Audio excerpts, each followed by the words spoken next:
y en Primera de Reyes, capítulo 11,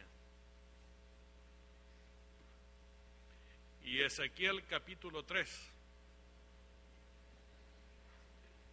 Por lo menos por ahí ténganlo preparado.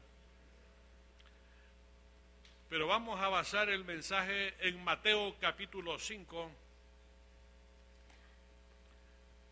Primera de Reyes 11, y Ezequiel capítulo 3.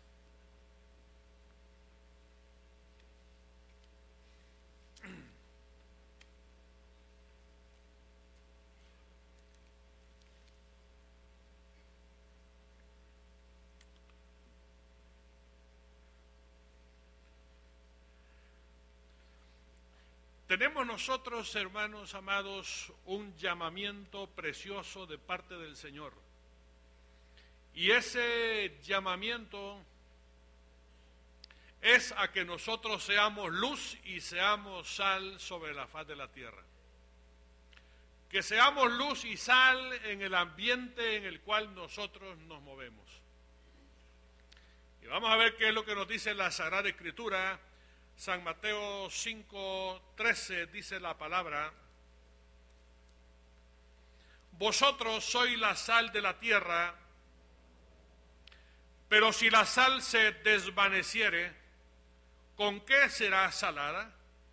No sirve más para nada, sino para ser echada afuera y hollada por los hombres. Vosotros sois la luz del mundo. Una ciudad asentada sobre un monte no se puede esconder, ni se esconde una luz y se pone debajo de un almud, sino sobre el candelero y alumbra a todos los que están en casa. Así alumbre vuestra luz delante de los hombres, para que vean vuestras buenas obras y glorifiquen a vuestro Padre que está en los cielos. Vamos a centrar el mensaje en el versículo 13, cuando el Señor nos dice que somos la luz del mundo y que somos también la sal de la tierra.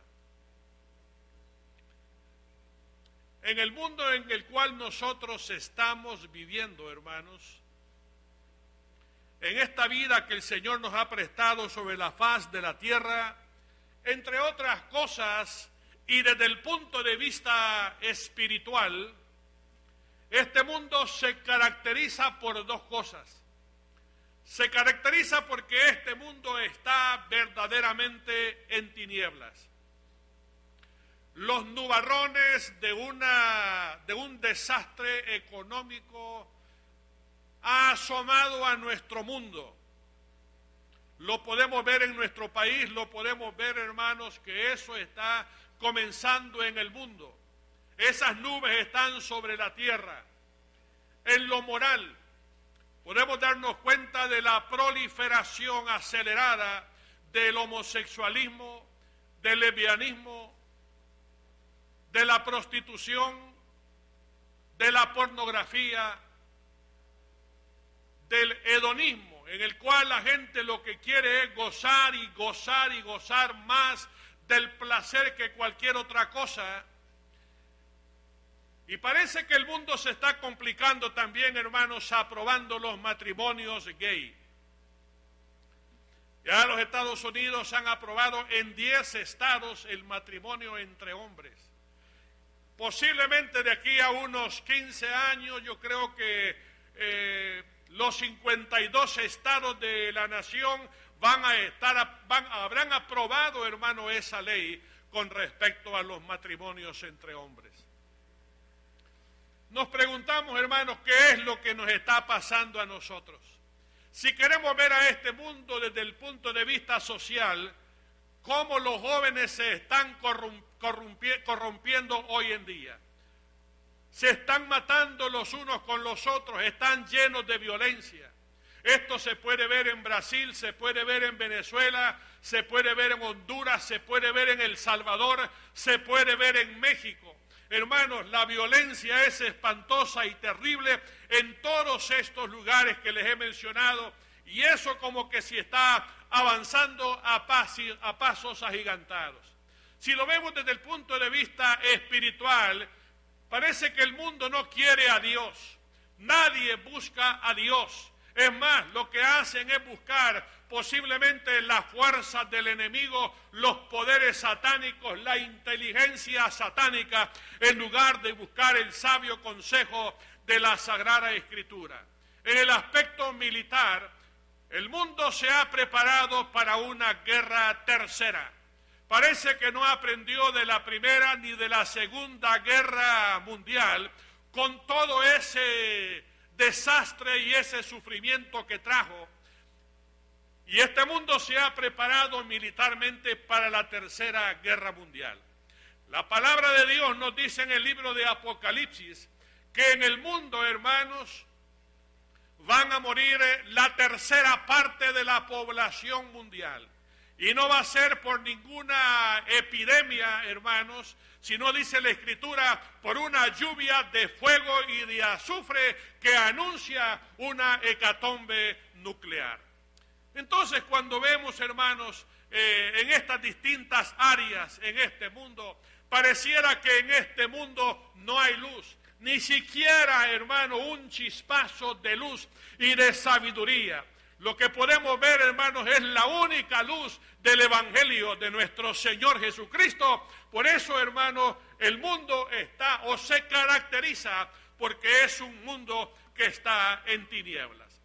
En segundo lugar, otra característica que podemos ver en este mundo es de que el mundo se ha vuelto insípido. Parece que la gente no encuentra sabor ni gusto en nada, hermanos. Parece que nada le llena, parece que nada le satisface. La gente quiere lograr, hermanos, éxitos creyendo de que con eso va a llenar su vida. Busca la fama, busca el poder, busca las grandes cantidades de dinero, y cuando tiene todo eso se suicida y se va, hermano, a la tumba. Porque, hermanos, realmente las cosas de este mundo no llenan de ninguna manera, y lo estamos viendo nosotros, hermanos, en nuestro medio. Las naciones están alarmadas por los grandes índices que van en crecimiento de suicidios, porque la gente siente que la vida es una carga, siente de que el mundo no sabe bien de ninguna manera, y por eso atentan contra su vida. ¿Por qué, hermanos? Porque el mundo es insípido, el mundo no tiene sabor de ninguna manera. Entonces, viene el Señor Jesús, y en medio de estas pinceladas que yo le estoy dando a ustedes de lo que es el mundo, el Señor nos dice claramente a cada uno de nosotros: vosotros sois la luz del mundo, vosotros sois la sal de la tierra. ¿Qué quiso el Señor decir cuando nos dijo: vosotros sois la luz del mundo? En Juan capítulo 9, versículo 5, el Señor ahí afirma de que Él es la luz del mundo. Él vino en medio de las tinieblas para alumbrar a este mundo. Y a todos sus discípulos, a todos sus hijos, el Señor les mandó que fuéramos como Él. O sea, hermanos, que nosotros fuéramos lumbreras juntamente con el Señor Jesucristo en medio de un mundo de tinieblas. Esa exigencia del Señor Jesucristo, que fuésemos, hermanos, como luz, pero no era, hermanos, para que nosotros produjéramos nuestra propia luz. Hay sociedades, hay grupos que están produciendo su propia luz y creen que de esa manera van a iluminar maravillosamente al mundo. Por ejemplo, la luz de las ideologías políticas, que se va a iluminar este mundo y el sol de justicia va a aparecer no sé qué décadas de esta. Hermano, el mundo está cansado de estos tipos de luz. La luz de la ciencia, la luz de la tecnología, la luz de la educación. Se pregona mucho la luz de la cultura. Hoy en día la luz de la nueva era y la luz de todas las religiones, pero hermanos, el mundo se está apagando gradualmente. El mundo se está apagando paulatinamente y parece, hermanos, de que el mundo sigue quedando entonces en oscuridad. Parece entonces, hermanos, que estas luces no funcionan en el mundo. Han estado con nosotros por milenios y por décadas y aquí no hay luz de ninguna manera. Entonces el Señor le dice a la iglesia, le dice, vosotros sois la luz del mundo. ¿Y cuándo nos convertimos nosotros en luz, estimados hermanos? Nos convertimos en luz cuando Cristo, que dijo que era la luz del mundo, viene a nuestra vida y empieza a alumbrar todas nuestras tinieblas. Gloria al Señor.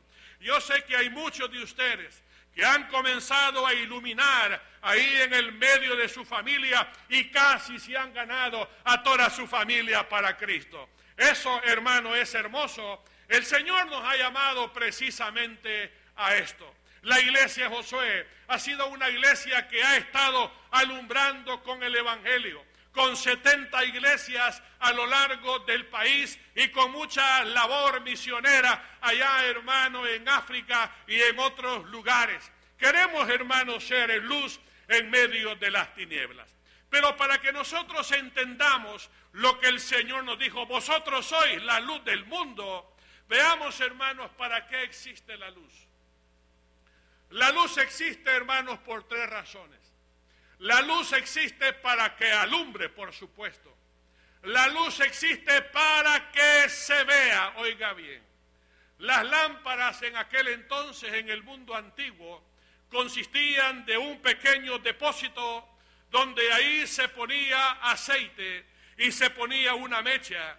Y una vez esa mecha encendida, esa lámpara se ponía en un candelabro para que ese candelabro mostrara la lámpara y también esparciera la luz por todo lugar. Ese era el propósito, hermano, de esa lámpara, para que la luz se viera, para que la luz, hermanos, pudiera esparcir esa luz. Y el cristiano, hermano, así es exactamente, así debiera de ser.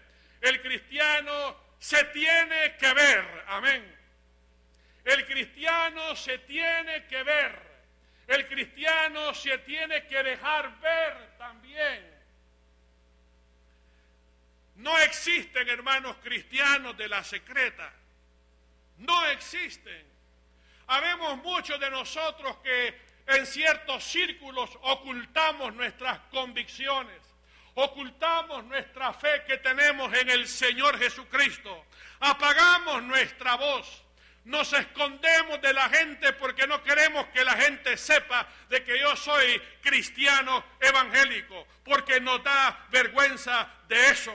Yo creo que sería bueno que leamos Mateo capítulo 10, versículo 32 y versículo 33, que dice la palabra del Señor. Y cualquiera que me confesare delante de los hombres, yo le confesaré delante de mi Padre que está en los cielos. Pero cualquiera que se avergonzare, pero cualquiera que me negare delante de los hombres, yo también le negaré delante de mi Padre que está en los cielos. Así que la exhortación de la palabra es, hermanos, que seamos luz en medio de las tinieblas, que alumbremos con nuestra fe, alumbremos con nuestras convicciones, alumbremos con nuestras palabras, con nuestro testimonio. Y óigame, no solo en la iglesia, sino que también allá afuera. Pero la luz, hermanos, existe para que se vea y para que alumbre. Pero en segundo lugar, la luz existe porque la luz es guía. Y esto es particularmente cierto cuando podemos ver esos faros de luz para poder guiar y orientar a las embarcaciones que vienen de un largo viaje. Para eso esa luz está encendida, porque empieza a facilitar el camino de los capitanes y de la tripulación de esa embarcación. Para eso está puesta esa luz ahí en ese faro. Y de igual manera, hermanos, nosotros tenemos que ser así. Es decir, hermanos, de que nosotros tenemos que ser luz, pero ¿para qué?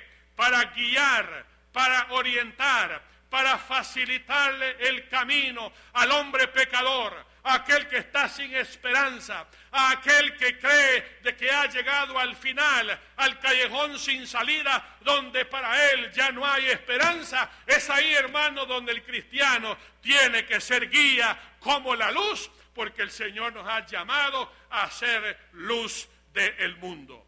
Pero también, hermanos, ¿para qué existe la luz? No solamente para que la luz sea guía, pero aquí hay algo serio que les voy a decir, hermanos. La luz sirve de advertencia. Cuando usted va en las carreteras, sobre todo ya en la noche, usted va a ver algunas luces intermitentes que se apagan y se encienden rápidamente. Esas luces están puestas ahí para advertirle a usted de que ahí hay peligro, de que en ese lugar hay peligro, o más adelante le está anunciando que hay peligro. Por lo tanto, esa luz le está advirtiendo a usted. Y el cristiano tiene que ser exactamente igual, hermano. Nosotros tenemos que advertirle al pecador. ¿Qué es lo que le va a advertir usted al pecador? Usted tiene que soltar su lengua. Usted tiene que decirle, de seguro que usted nunca va a volver a platicar a veces con esa persona. Adviértale que la paga del pecado es muerte. Adviértale que hay dos lugares, el cielo y el infierno. Pero adviértale que el infierno está preparado para el hombre rebelde que se rebela en contra de la palabra del Señor. Tiene que ser así. Tenemos, hermanos, que advertir, porque la luz advierte, y nosotros, si somos la luz del mundo, tenemos que advertir también. Se cuenta, hermanos, de dos personas que comían juntos casi todos los días en un cafetín. Participaban del café, de la repostería, del desayuno. Uno de ellos era impío y el otro era cristiano, entre comillas. Platicaban de todos los temas, platicaban de cultura, platicaban de arte, platicaban de política, platicaban de todo. Pero llegó el día en que los dos murieron. Fueron enterrados y se fueron al infierno. Tanto el cristiano, entre comillas, como también el impío se fueron al infierno. Y ese impío que se sentaba con ese hombre que decía que era cristiano, se sale del lago de fuego donde en la superficie habían unas cabezas que flotaban. Y este hombre, hermanos, comenzó a agarrar del cabello a esa gente sumergida en ese lago de fuego y la subía a esta altura y le miraba la cara y lo soltaba. Luego agarraba a otro, lo subía, le miraba la cara y lo soltaba. Y así hizo con muchas personas. Uno de los condenados que estaba ahí le dice: ¿y por qué estás haciendo eso? Es que yo ando buscando aquel cristiano que se sentaba conmigo todos los días, me habló de todo, nunca de Cristo el Señor, nunca que había un infierno donde iban a ir todas aquellas personas que fueran pecadoras. Hermanos, nosotros como cristianos tenemos que advertirle al pecador de que hay, hermano, un infierno, que la paga del pecado es muerte. Quisiera que leamos todos juntos Ezequiel capítulo 3 y oiga estas palabras serias, hermano, que están aquí en la Sagrada Escritura. Ezequiel capítulo 3, versículo 18 dice: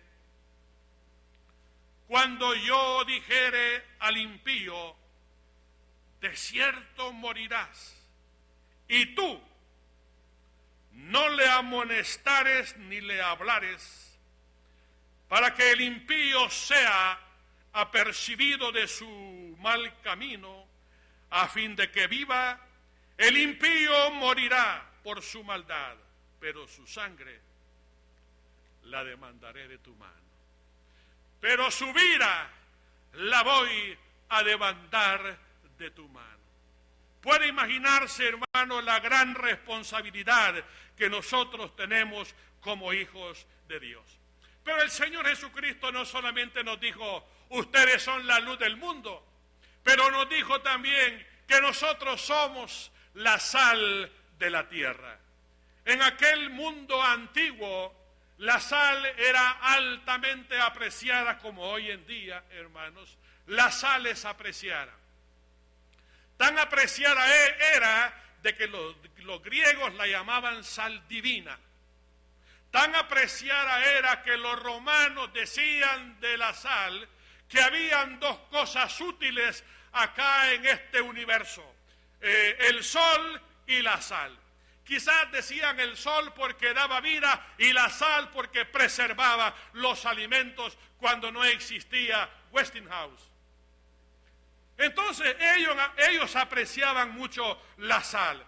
Pero hermanos, la sal, el Señor utilizó esta palabra para decirnos, para recordarnos de que la sal le da sabor a los alimentos, condimenta, sazona los alimentos, preserva los alimentos. Por eso el Señor nos dijo a nosotros, vosotros sois la sal de la tierra.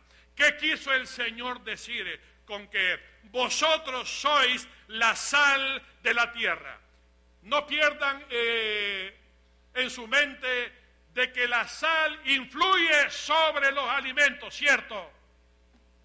Entonces, ¿qué quiso el Señor decir cuando Él decía, vosotros sois la sal de la tierra? Nos da a entender el Señor que tanto la luz como la sal son dos símbolos aquí en la Sagrada Escritura que describen la influencia que la iglesia tiene que tener en este mundo, que el cristiano tiene que tener en el ambiente en el cual él se mueve.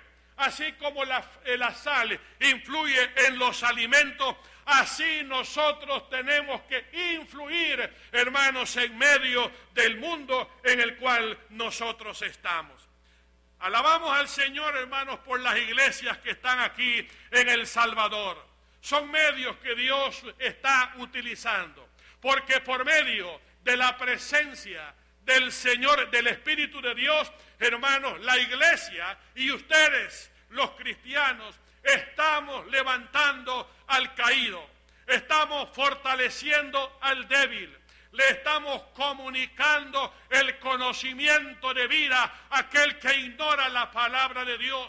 Somos luz en medio de las tinieblas. Nosotros pregonamos la salvación en medio de un mundo de condenación eterna. Estamos alentando al que está desanimado. Y no solamente eso, ponemos en el camino al que está verdaderamente extraviado. Así que, hermanos, alabado sea el Señor por eso. En El Salvador hay por lo menos, hermanos, 9,000 iglesias donde se predica la Sagrada Escritura en los 14 departamentos de la República, donde las iglesias están siendo luz, donde las iglesias están siendo sal.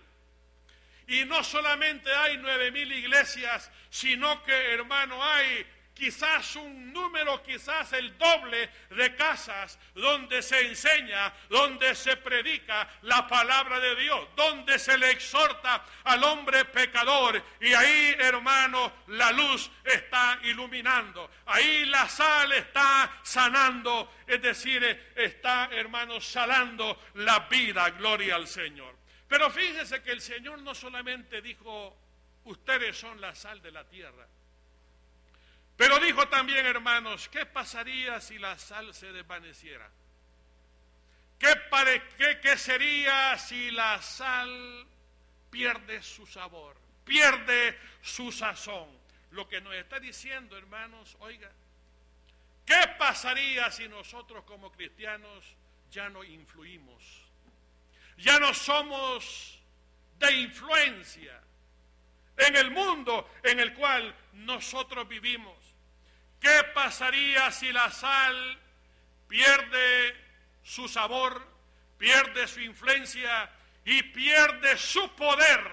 Porque la sal tiene poder y tiene poder para salar.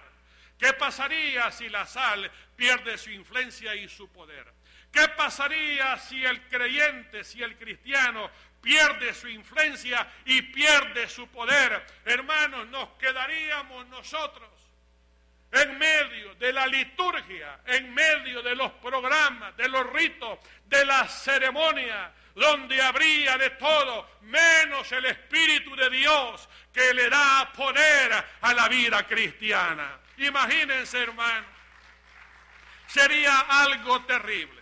Hay una gran decepción, hermanos, cuando habla el Señor. ¿Qué pasaría si la sal se vuelve insípida? Si la sal ya no puede dar sabor a los alimentos. ¿Qué pasaría? Hermanos, la destrucción es de que los alimentos serían desagradables, completamente desagradables.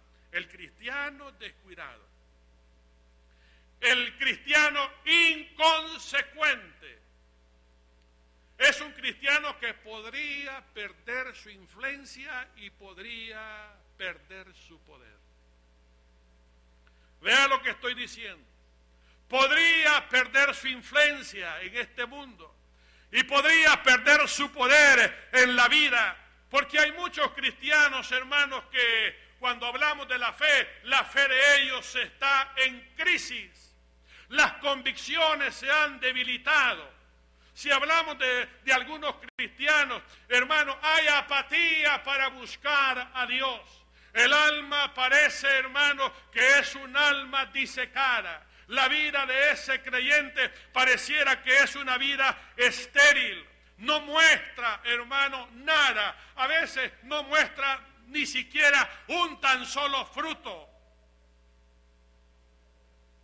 Ha perdido el apetito completamente por las cosas espirituales y por el Señor Jesucristo. Cuando el Señor Jesús ha dicho, yo soy el pan de vida y el que coma de mí tendrá vida eterna, no nos importa eso, porque hay cristianos que han perdido el apetito por las cosas espirituales. Están llenos de dudas, están llenos de incredulidad, invadidos por la soberbia, el orgullo, los ojos altivos y, hermanos, han extraviado completamente el camino y han perdido niveles de unción que son importantes en la vida cristiana. Miren, hermanos, si esto le pasa a los cristianos, si usted no es sal, si usted no es luz, hermanos, podemos en esta mañana estar hablando de cristianos devaluados. Podemos estar hablando de cristianos disminuidos, sin valor, que han perdido completamente su poder. De manera, hermanos, que no contamos para nuestra familia. No contamos para nuestra iglesia. No contamos para nuestra nación. Y no contamos para Dios tampoco. Así que, ¿para qué existe la luz? La luz existe para estas cosas, hermanos, que les he dicho. Y de igual manera, hermanos, la sal también Dios la ha dejado. Y nos ha dicho de que nosotros seamos sal de la tierra. Y esa sal pareciera que es la obra del Espíritu en cada una de nuestras vidas. Pero volvamos, hermanos, a Mateo capítulo 5, versículo 13. Y dice ahí la palabra del Señor, que la sal que ya perdió su sabor sirve solamente para ser pisoteada. La sal que ya perdió su sabor sirve solamente para ser pisoteada. Entonces, si un cristiano no está cumpliendo con su propósito o no está cumpliendo su propósito como cristiano, de tal manera que ese cristiano ya no ilumina de ninguna manera como la luz, si ese cristiano ya no tiene influencia sobre el medio que le rodea como la sal. Si ese cristiano ha perdido ese poder, digamos, hermanos, que ha perdido ese poder antiséptico. ¿Y por qué decimos antiséptico, hermanos? Porque destruye los microbios del reino espiritual maligno. Y si ese cristiano, hermano, ya como la sal, no preserva de la corrupción, sino que todo se corrompe a su alrededor, hermano, esa vida es un desastre. El Señor dice, ya no sirve para nada, sino que para ser pisoteada por todos los hombres. Hay dos ejemplos en la Sagrada Escritura de dos hombres, hay más en la Escritura, pero estos hombres, como sal, perdieron completamente el poder en sus vidas. Perdieron la gloria de Dios en sus vidas, por lo menos por un tiempo, y otros a lo largo de toda su vida. Veamos el caso, hermanos, de Sansón. Sansón llegó, hermanos, fue un hombre de Dios.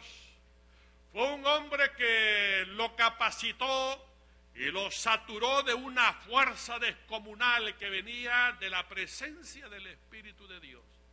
Un hombre que le estaba haciendo él solito frente a los filisteos que estaban, hermanos, oprimiendo al pueblo israelita. Pero este Sansón comienza a devaluarse poco a poco.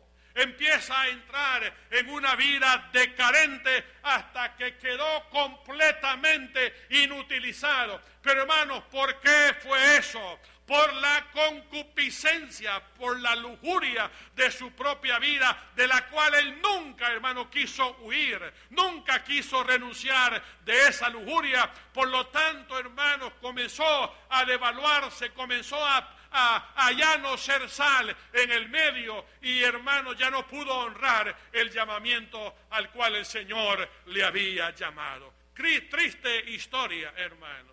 Otra triste historia es la del rey Salomón, que llegó a ser el hombre más sabio sobre la faz de la tierra y no ha habido otro hombre más sabio como él. Pero este hombre, hermano, de igual manera como Sansón y muchas personas, comienzan a devaluarse y a perder sabor en la vida. Por eso es que nos vamos a Primera de Reyes, capítulo 11, y ahí vamos a encontrar, hermanos, la razón de la devaluación y de la decadencia de este hombre. De por qué como sal perdió todo su sabor. Primera de Reyes, capítulo 11,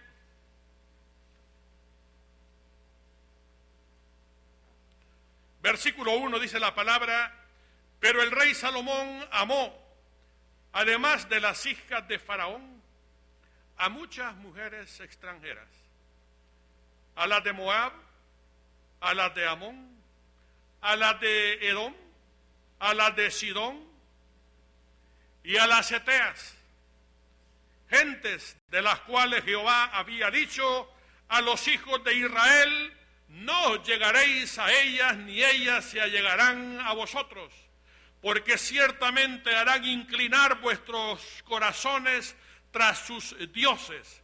A estas, pues, se juntó Salomón con amor. Ese amor, hermano, es con pasión desordenada. Y tuvo 700 mujeres, lleno de concupiscencia, mujeres reinas y 300 concubinas, y sus mujeres desviaron su corazón. Y cuando Salomón era ya viejo, sus mujeres inclinaron, o sea que no se compuso. Sus mujeres inclinaron su corazón tras dioses ajenos, y su corazón no era perfecto con Jehová su Dios, como el corazón de su padre David. Porque Salomón siguió a Astoret, diosa de los sidonios, y a Milcón, ídolo abominable de los amonitas. E hizo Salomón lo malo ante los ojos de Jehová, y no siguió cumplidamente a Jehová como David su padre. Hermanos, qué tremendo lo que hemos leído. Lo que les quiero decir, hermanos, para ir finalizando es de que el cristianismo es algo más que bautizarnos en agua y frecuentar un templo. Es mucho más que eso, hermanos. Nosotros debemos de ser luz. Nosotros debemos de ser sal. Y oiga bien, si el mundo, hermanos, no mira a Cristo en nosotros los cristianos, ¿a dónde va a ver el mundo a Cristo? Si el mundo, hermanos, no mira el amor en los cristianos, ¿a dónde lo va a ver el mundo? Si el mundo, hermanos, no mira el poder de Dios en la vida que cambia, ¿a dónde lo va a ver el mundo? Si el mundo, hermanos, no mira el gozo, la felicidad y sobre todo la paz en los cristianos, dígame, ¿a dónde verá el mundo todo esto? Si el mundo no ve la transformación que el Señor puede hacer a través de su Espíritu en los cristianos, ¿a dónde entonces lo va a ver el mundo? Agotando, hermanos, el tema de la sal, el Señor nos dice en Marcos capítulo 9, versículo 50. Oiga lo que dice el Señor ahí. Dice, tened sal en vosotros mismos. Tened sal en vosotros mismos. ¿Qué quería decir el Señor? De que nosotros fuésemos agentes de cambio. De que nosotros fuésemos, hermanos, llenos de virtud. Que fuésemos, hermanos, llenos de vida. Que fuésemos llenos de verdad. Llenos de bondad.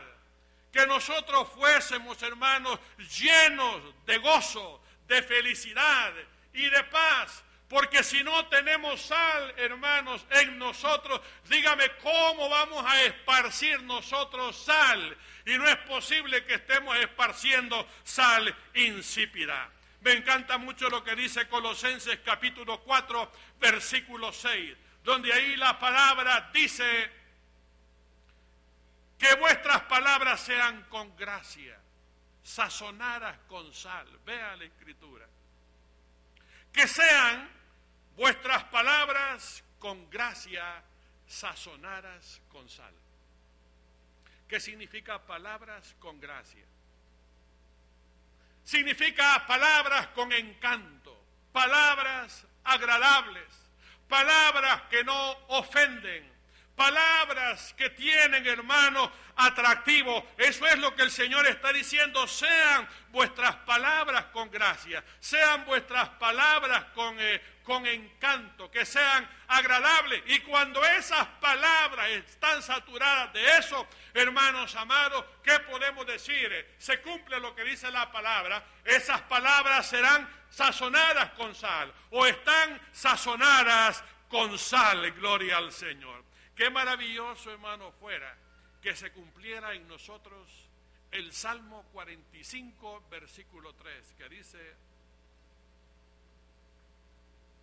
que la gracia se derramó en tus labios. Oiga bien, hermano, que la gracia se derramó en tus labios.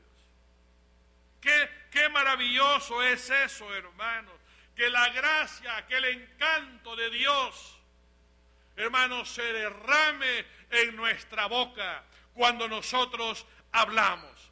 ¿Qué decía Sócrates? Él decía, habla para que te conozca.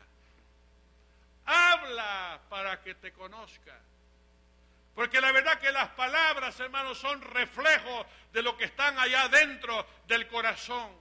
Oiga usted, si usted quiere ver a alguien que tiene convicciones y que tiene fe, escuche esas palabras que esa persona está hablando, hermanos, que ahí usted va a poder darse cuenta realmente si sus palabras están sazonadas con sal, o sea, algo ha pasado allá adentro de su corazón. Otra maravilla fuera, hermanos, que nuestros pensamientos estén sazonados con sal, nuestras convicciones de igual manera, nuestras acciones estén sazonadas con sal y toda nuestra vida fuese sazonada con sal.